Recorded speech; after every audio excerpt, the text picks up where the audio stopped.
Hari ini tanggal 23 Juli 2023 saya sedang bersama, silahkan Kang, perkenalkan diri Kang.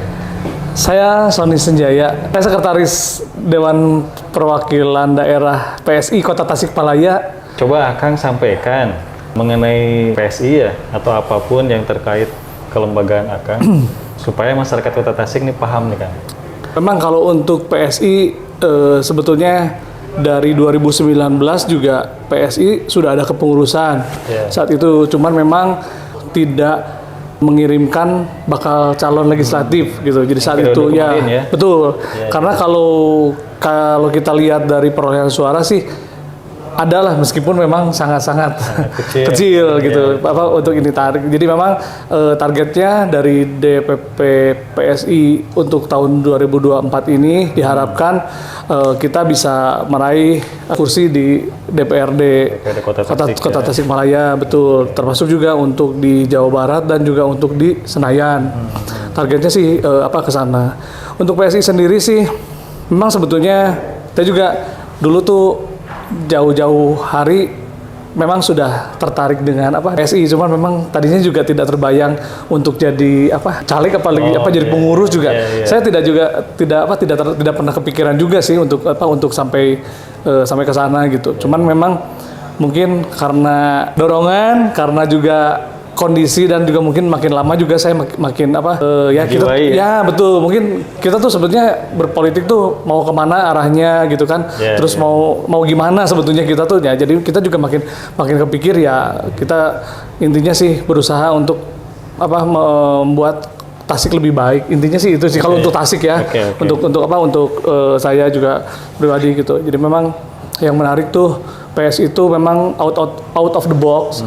Jadi memang segala gagasan dan pendapat atau apanya pun PS itu berani menentang arus lah. Ya, betul. Jadi kalau yang sekarang tuh berani diludahin gitu. Nah, yang sekarang tuh kan mengenai BPJS kan. Nah, itu kan memang berani diludahin. Ya memang begitulah PSI, tapi memang apa yang kita dengungkan dan kita perjuangan pun bukan semata-mata jargon yang memang tidak bisa dipertanggungjawabkan gitu kan, betul. Jadi memang apapun yang disampaikan diinstruksikan dari DPP juga itu sudah istilahnya sudah dengan hitung-hitungan lah gitu. Intinya sih seperti itu sih Kang. Nah kalau di Kota Tasik sendiri ada tantangan nggak Kang? Wah, tantangan sih banyak, tapi ya kan semua juga harus membutuhkan perjuangan ya. Berproses lah ya. Betul. Memang kita juga dulu awalnya nggak pernah kepikiran PSI juga akan seperti sekarang ini gitu ya di Tasik, dengan saat ini jumlah bacalek sudah 20 lebih gitu kan, untuk 4 dapil kita juga alhamdulillah bisa terisi. Terus awalnya kita juga cuman berenam gitu, terus nambah satu. Iya betul, semua cuma segitu gitu. Pengurus tuh masih belum banyak gitu. Jadi memang kita tuh dapet mandat tuh 2021 akhir. Jadi Desember 2021 tuh kita dapat mandat. Nah kebetulan saat itu ya saya diminta jadi sekretarisnya ya gitu. Saya pun juga awalnya juga sampai nggak bisa tidur gitu. Tapi sebelumnya pernah di partai belum? Saya belum pernah di partai. Cuman memang kalau untuk urusan masalah kebangsaan lah gitu ya. Kalau saya tuh memang kalau masalah kebangsaan tuh saya memang saya tertarik dari dulu gitu, karena dulu waktu kuliah tuh kita tuh kebetulan saya di Maranatha ada 2 atau 3 angkatan, dan saya tuh waktu itu angkatan pertama yang ada bela negara. Jadi saat itu tuh si ospek tuh diganti dengan bela negara. Nah dari situ tuh jadi memang kita tuh kepikiran gitu. Jadi bagaimana ternyata untuk memajukan bangsa dan negara ini tuh tidak cuman hanya jadi dengan kita harus terlibat. Nah, intinya gitu. Jadi kalau kita membiarkan hanya menjadi penonton ya orang lain yang bermain lah gitu kan, intinya gitu. Kalau umpamanya itu ya intinya sih itu. Saya juga kalau disebut aktif sih enggak, tapi kalau umpamanya ada seminar-seminar tentang kebangsaan juga saya mencoba untuk ikut dan berperan serta lah gitu ya, minimal juga kita tahu apa materi-materi dari cara-acara tersebut gitu. Gimana nih Kang? Kan di Tasik tuh ada beberapa merasa tidak tertarik dengan politik. Nah, dari PSI sendiri ada nggak penawaran supaya yang tidak tertarik ini menjadi tertarik? Ya betul, itu betul sekali Kang. Saya juga ngerasain banget gitu. Jadi bagaimana tanggapan teman-teman sendiri pun yang dekat pun bahkan ada yang seolah-olah nggak peduli. Gitu, nggak peduli masalah politik gitu. Pokoknya misal ada nanya atau ngebahas lah gitu, minimal nanya gimana gitu, banyak gitu yang memang itu juga menjadi keprihatinan kita gitu ya. Betul, saya pernah ikut sekolah kebangsaan waktu itu di Bandung. Jadi memang di situ tuh kita benar-benar dibuka bahwa politik tuh sebetulnya sudah menjadi keseharian kita. Biar TDL listrik, terus air minum. Betul. Ya, sekarang kalau umpamanya misal diputuskan dengan politik, Aqua pakai kena PPN, kita mau bisa apa? Betul. Mungkin kan jadi mahal. Itu kan juga salah satu produk politik itu berpengaruh ke kehidupan kita sehari-hari. Betul, politik itu kan di situ kan itunya. Nah, itu juga menjadi hal yang memang tidak pernah kita sadari gitu. Jadi kadang-kadang orang lebih udahlah saya mah bisnis aja gitu kan, seperti itu. Tapi kan tidak disadari bahwa kita tuh tidak bisa lepas dari bisnisnya terpengaruh politik itu. Betul, sebetulnya kan ke sana gitu kan arahannya. Justru kalau menurut saya ya, kalau ada orang-orang yang cuman berpikir seperti itu orang yang egois. Kalau menurut saya gitu. Mementingkan diri sendiri. Betul, mementingkan diri sendiri dan mementingkan saat ini. Kita tidak memikirkan kita kedepannya mau seperti apa gitu kan. Minimal kalau maunya di Tasik juga perkembangan pembangunannya kayak gimana gitu, kebijakannya betul kan, asal seperti itu gitu. Nah Kang, respon Akang nih ketika ada orang yang berkata bahwa politik mah kotor, malas gitu. Nah justru itu Kang, kalau kita selalu jadi penonton dan hanya meneriaki politik kotor, ya kumaha mau bersih, gitu. Ya justru itu kita kalau umpamanya memang nggak ingin politik itu kotor, ya kita harus masuk terlibat dan kita jangan mengikuti apa yang kita ketahui, misal umpamanya politik uang sekarang kan hal seperti itu. Nah, kita jangan mengikuti cara-cara yang seperti itu. Makanya kan kenapa juga di PSI juga kita juga nggak ada mahar untuk bacalek juga kan nggak ada mahar. Jadi memang kalau umpamanya mau, yang penting sih punya kemauan di PS itu mau berjuang sama-sama, ayo gitu. Kita nggak memandang latar belakangnya apa gitu kan, yang penting punya sesuatu yang memang mau diperjuangkan. Intinya sih itulah Kang, yang menjadi pembeda PSI dengan partai lain apa Kang? Apakah dari sisi program atau dari sisi kalau yang saya rasain banget sih, kita tuh out of the box, itu yang tadi saya bilang sih Kang. Jadi memang kita dengan programnya BPJS gratis juga banyak sih yang WA japri ke saya gitu. Itu mungkin sana gitu kan, mayar lagi sana pelayanannya seperti itu. Tapi itu juga memang betul dengan kondisi saat ini, tapi kita juga punya alasan di mana justru kalau dengan diberikan penuh kepada seluruh masyarakat Indonesia, BPJS-nya sendiri juga kan tidak fokus ke masalah pendaftaran. Kan itu masalah pendaftaran juga kan masalah yang nunggak, masalah yang misal umpamanya daftar baru gitu kan, persyaratan apa kan, itu kita sebenarnya direpotkan gitu kan dengan hal itu. Jadi memang PSI itu mengusulkan kalau dengan otomatis seluruh masyarakat diberikan BPJS, berarti kan otomatis ikut ke NIK kan. Jadi pokoknya yang punya NIK itu semua juga punya fasilitas untuk kesehatan gitu kan, dimanapun dan kapanpun. Jadi nggak usah daftar-daftar. Nah, nanti yang dari pendaftarannya diarahkan untuk ke masalah pelayanan. Berarti PSI itu menyiapkan bukan hanya dari perhitungan anggaran, tapi dari sistemnya juga. Dari sistemnya juga, betul. Jadi emang ini kita udah mengotak-atik lah gitu ya, diotak-atik dari perhitungannya juga. Kemarin tuh dari subsidi. Nah, program ini tuh bukan semata-mata jargon kampanye PSI. Jadi memang PSI itu pengen bahwa ini tuh sama dengan berkeadilan sosial. Jadi memang yang memanatkan bahwa kesejahteraan juga kan itu berkeadilan sosial untuk seluruh rakyat Indonesia. Jadi memang untuk hak-hak kesehatan pun PSI itu berharap negara tuh bisa ikut serta, karena kan kemarin banyak kejadian-kejadian di mana orang tuh bisa berubah nasibnya dalam waktu yang mungkin dalam waktu berjam jam juga kan, istilahnya saat ini kita mampu juga bisa menjadi tidak mampu gitu. Nah, kan banyak yang akhirnya sakit tidak tertolong karena mereka juga tidak mampu untuk bayar BPJS-nya gitu kan, hal seperti itu.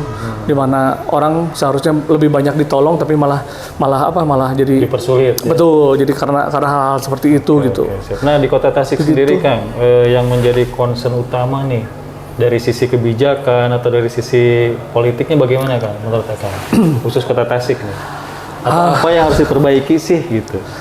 Kalau yang diperbaiki ya, rada. Karena kan banyak keluhan nih Kang. Betul. Keluhan di masyarakat. Dan masyarakat berharap. Betul.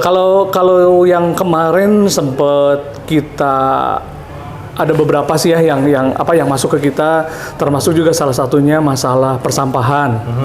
Masalah persampahan, jadi ya kita juga sih belum bisa menyebutkan bahwa itu salahnya di mana. Cuman memang kemarin kita hanya bisa membantu dari pedagang Cikurubuk tuh ikut membantu untuk melaporkan dan menanyakan kepada pihak terkait kenapa sampah, karena itu waktu itu tuh abis lebaran tuh kalau nggak salah katanya 16 hari itu belum diangkut, jadi sampai si jalan tuh belatung tuh katanya di jalan tuh belatung katanya gitu, sampai begitu gitu. Tapi ya alhamdulillah waktu itu setelah kita bantu juga sorenya juga diangkut gitu sama tim terkait. Jadi mungkin entah kurang armada atau memang masih pada libur lebaran juga kan, kita juga nggak tahu ya untuk itu. Ya mungkin sih lebih ke pelayanan umum mungkin ya yang sekarang kita soroti gitu. Kalau untuk masalah-masalah yang lainnya karena kita juga baru nih gitu. Jadi kan untuk masalah ya mungkin kalau umpamanya kesananya diharapkan kalau PSI ada untuk masalah korupsi ya udah jelas kan, karena gitu kan kita DNA-nya untuk anti korupsi dan anti intoleransi gitu kan. Nah, kalau untuk yang paling ditekankan mungkin kalau dari sisi pemerintahan daerah gitu, pelayanan pemerintah mungkin dari sisi korupsinya mungkin ya yang nanti akan kita bantu untuk ini gitu. Itu program unggulan ya anti korupsi ya. Ya kalau itu sih udah DNA-nya sih Kang. Jadi memang PSI itu tidak menerima bacalek yang pernah terlibat pidana korupsi. Oh gitu ya? Iya, itu nasional itu. Tidak bisa toleransi. Nggak bisa ditoleransi gitu. Pokoknya kalau udah ada yang terkena kasus korupsi itu udah nggak bisa masuk aja ke PSI. Nah, ini menarik nih, partai yang berani bicara anti korupsi nih. Saya tidak membahas anti korupsi, tapi beliau yang langsung mengungkapkan. Betul. Kalau yang untuk saat ini sih PSI masih tetap, karena PSI itu benar-benar konsen dengan bekerja untuk rakyat gitu. Kita juga ada aplikasinya Kang. Aplikasi PSI. Ya, aplikasinya nanti misal Kota Tasikmalaya nih, kita ada calegnya. Kalau misal umpamanya calegnya tidak bekerja, ya umpamanya tidak pernah mengunjungi konstituennya seperti itu kita bisa langsung melaporkan dia tuh bukan ke DPD gitu. Itu langsung ke DPP, bahkan ketua umum kita tuh tahu ini DP apa siapa ini bintangnya berapa. Berarti Terus PSI membuka akses langsung ke langsung untuk itu ada itu bisa daftar. Akang sendiri pun bisa daftar gitu. Kalau umpamanya nanti ada bacalek PSI yang istilahnya kerjanya nggak bener gitu ya, terus umpamanya terindikasi apa, itu bisa dilaporkan langsung ya ke pusat. Ke pusat itu. Jadi nanti untuk urusan mungkin nanti DPD bisa tinggal terima surat untuk PAW atau apa mungkin. Nah, seperti itulah gitu ya. Betul, di recall. Ya, untuk hal seperti itu. Karena memang untuk sampai dengan saat ini sih alhamdulillah PSI itu tidak ada caleg anggota legislatif yang terlibat kasus korupsi gitu kan. Oh, jadi dari awal masih bersih ya? Ya, memang kita berusaha menjaga ke sana sih, Kang. Jadi sampai sekarang juga untuk bacalek juga kita tuh memang benar-benar sangat selektif tuh di sana. Karena kita tuh pengen DNA anti korupsi itu benar-benar jadi ciri khas ya. Betul. Yes. Di Kota Tasik itu kan ada permasalahan lagi yang menjadi ciri khas Kota Tasik itu masalah kemiskinan kan. Betul. Bagaimana nih tanggapan dari mungkin kalau PSI kayaknya manggilnya bro ya. Dari betul. Tadi gimana nih tanggapan mengenai kemiskinan? Kemiskinan. Itu kita dari PSI Tasik juga sedang menggodok untuk masalah pemberdayaan dan bimbingan untuk UMKM, Kang. Jadi gitu siap. Kita ada timnya. Memang untuk saat ini tuh kita masih terus cari info dan cari program yang pas untuk UMKM. Nah, termasuk juga kita mau keliling untuk survei. Ya, betul survei dan juga penataan UMKM di Tasikmalaya. Jadi PSI untuk mengatasi kemiskinan itu fokus kepada membantu omset. Ya, betul dari sisi omset juga kan dari masalah kendalanya juga kan permodalan mereka gitu kan nanti kita untuk permodalan nanti mengarahkan jadi lebih mencari penyebab dulunya penyebab dulu yang paling utama. Betul penyebabnya di mana gitu. Terus kalau umpamanya ini rencana juga ada mau bikin program-program pelatihan, Kang. Kita UMKM, betul UMKM. Nah, kita tuh untuk warga Tasik ada beauty klinik disebutnya.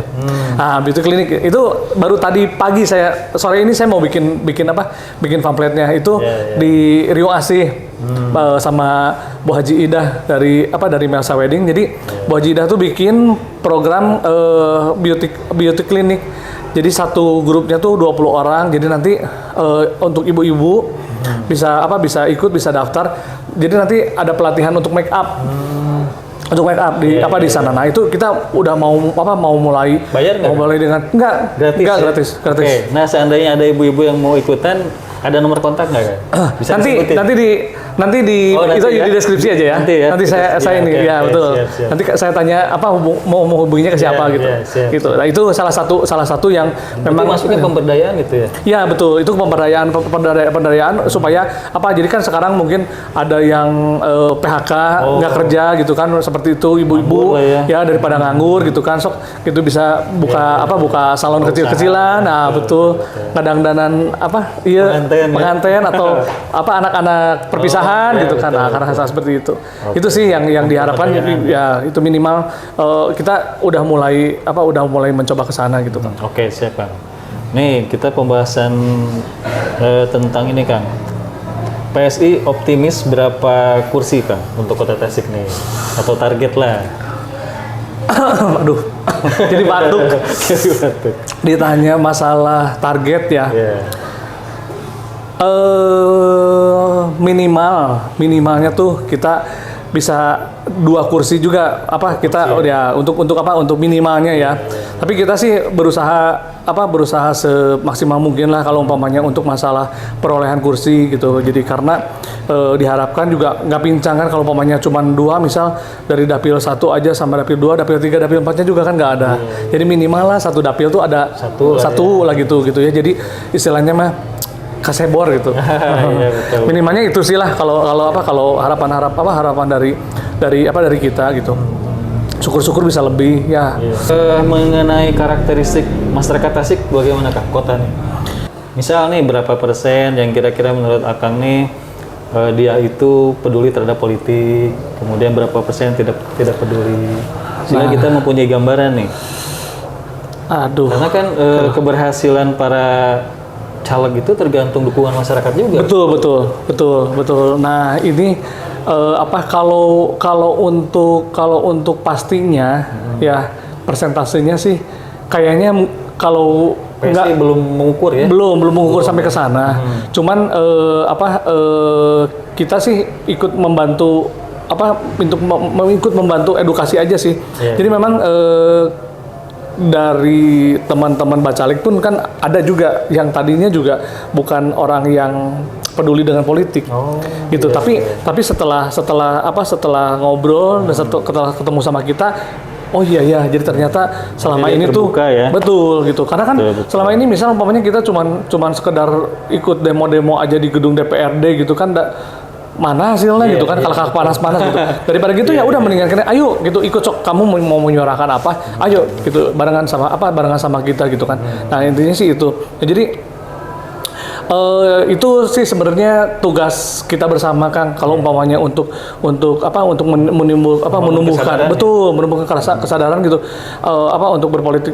Memang saya juga ngerasain sih untuk masalah itu tuh kadang sedih juga gitu. Tapi kadang-kadang juga ada orang yang nggak disangka-sangka terus ngebisikin ke kita gitu kan.